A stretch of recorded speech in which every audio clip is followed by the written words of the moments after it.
আমার সাজানো গোছানো সেই বাসাটা ছেড়ে দিচ্ছি। বাসা চেঞ্জ করা যে প্যারার কাজ, এটা যারা না চেঞ্জ করেছে তারাই বুঝে। আর এত জিনিস নিয়ে একা একা বাসা শিফট করাটা যে আমার জন্য কতটা ডিফিকাল্ট ছিল, চলো দেখে নিই এই ভিডিওতে। কি করলাম, কিভাবে ম্যানেজ করলাম, কিভাবে প্যাকিং করলাম, কিভাবে শিফট করলাম, সব কিছুরই ছোট কিছু ক্লিপ অ্যাড করে ভিডিওটা শুরু করছি। বাসা শিফটের ক্ষেত্রে প্রথম যে চ্যালেঞ্জটা ছিল সেটা হচ্ছে কার্টুন ম্যানেজ করা। আমি, আম্মু, আমার ছোট বোন কয়েকবারে গিয়ে এই কার্টুনগুলো কালেক্ট করি।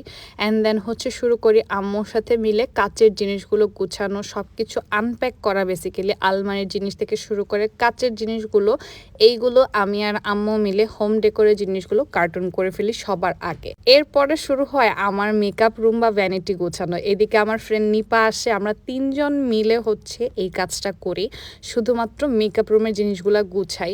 ওরা দুইজন আমাকে অনেক হেল্প করে। সো একবারই হচ্ছে আমি এইভাবে বড় কার্টুন সিলেক্ট করি যেখানে আমি আমার সব জুয়েলারিগুলো, ঘড়ি, তারপরে অন্যান্য যে অ্যাক্সেসরিজগুলো থাকে এইগুলো একটা প্যাকেটে নেওয়ার জন্য। আর প্রত্যেকটা প্যাকেট আমি চেষ্টা করেছি উপরে লিখে দেওয়ার জন্য, এক্সট্রা ট্যাগ ইউজ করার জন্য। আর যারা এইসব জিনিস টানাটানি করে ওরা কিন্তু এত সেফলি বা খুব কেয়ার নিয়ে জিনিসটা করে না। এই জন্য চেষ্টা করেছি প্যাকিংটা এমনভাবেই করার জন্য যে আমার কোনো জিনিসের যেন নষ্ট না হয়, ক্ষতি না হয়।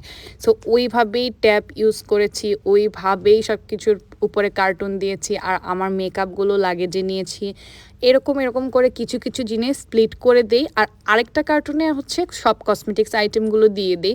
আর ওইগুলো চেষ্টা করেছি যে আমি নিজের চোখে রাখার জন্য, কারণ এইখান থেকে একটা জিনিস নষ্ট হলে মানে কি বলবো। এরপরে একটা কার্টুন শুধু পারফিউমের জন্য করি। এরপরে বাসার কুশনগুলো সব রোদে দিয়ে পর্দাগুলো সব ক্লিন করে আরেকটা ব্যাগ করি। এর মাঝখানে আমরা দুইজন সিক্রেট রেসিপিতে যাই লাঞ্চ করতে, কারণ অবস্থা খুবই খারাপ ছিল আমাদের। ওই অবস্থাতে চলে যাই, রান্নাবান্না করার কোনো উপায় ছিলই না বাসার মধ্যে। যে একটা অবস্থা ছিল, সব কিছু অগোছালো ছিল। এইটা ছিল সেই লাস্ট সকাল। আমার রুমের অবস্থাটা ভালো না, বাট তারপরেও একটা ক্লিপ নিয়ে নিলাম। এই রুমটা ছেড়ে দিচ্ছি। এখান থেকে অনেক কাজ এখনও বাকি। আমরা দুজন মিলে খাটগুলো, সোফাগুলো সব কিছু প্যাকিং করছিলাম। লোকগুলো অনেক সকালে চলে আসে। আর যেহেতু ওই দিন আমি আর আমার বোনই ছিলাম, আম্মু তো ছিল না, আম্মুকে হচ্ছে জামালপুরে পাঠিয়ে দেয়, কারণ এইসব মেসটাপের মধ্যে আসলে আম্মু থাকতে পারবে না। তো এরপরে সব প্যাকিংয়ের পরে জিনিসপত্র টানাটানি শুরু করে। এই লাস্ট 7-8 দিন যাবৎ যে আমাদের উপর দিয়ে কি যাচ্ছিল এটা একমাত্র আমরাই জানি। না আছে ঠিকমতো খাওয়া দাওয়া, আমরা এক কাপড়েই মনে হয় ঘুরতেছিলাম, একটা স্যান্ডেল পরেই হচ্ছে করছিলাম, সব কিছুই আসলে উল্টাপাল্টা ছিল। এর মধ্যে আমার গাছগুলোকে খুবই কেয়ার করে নামানো হয়, কারণ গাছগুলোকে আলাদা একটা ভ্যানে নিচ্ছিলাম। প্রায় এক ভ্যানের মতো গাছই হয়েছে আমার। এই যে এই রুমটা, তারপরে রুমটা ছেড়ে দেওয়ার আগে আমরা সুন্দর করে ক্লিন করে দেই। আমার খালা খুব সুন্দর করে ক্লিন করে দেয়। অ্যান্ড দেন পিক আপের পরে একটা ভ্যান শুধু গাছ নেওয়া হয়। আমার এটা দেখে খুবই ভালো লাগছিল। অ্যান্ড দেন আরেকটু এক্সাইটমেন্টও কিন্তু কাজ করছিল, নতুন বাসায় যাচ্ছি।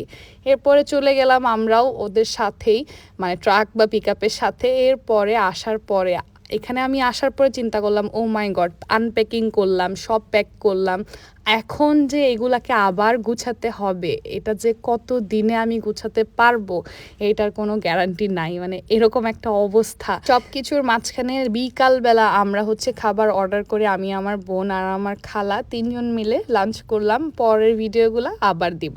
Thank you for watching, tata.